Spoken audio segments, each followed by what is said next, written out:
حضرت سلیمان علیہ السلام کے زمانے میں بارش نہ برسنے کی وجہ سے شدید قسم کا قحط پڑ گیا۔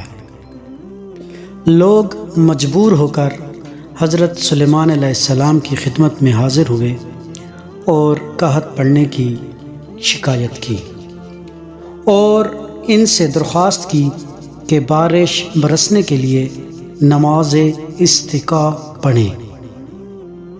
جناب سلیمان علیہ السلام نے ان سے کہا، کل نماز صبح کے بعد ہم مل کر نماز استسقاء پڑھنے کے لیے صحرا میں جائیں گے۔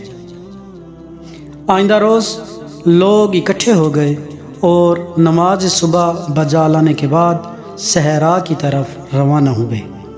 اچانک حضرت سلیمان علیہ السلام نے ایک چیونٹی دیکھی جو اپنے اگلے پاؤں آسمان کی جانب اٹھائے ہوئے تھی اور کہہ رہی تھی، خدایا، ہم بھی تیری ایک مخلوق ہیں اور تیرے رزق سے بے نیاز نہیں ہیں، انسانوں کے گناہوں کی وجہ سے ہمیں ہلاک نہ کر۔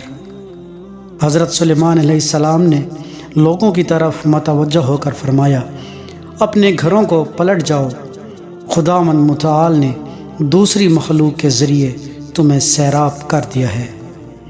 اس سال اس قدر بارش ہوئی کہ جس کی مثال نہیں ملتی۔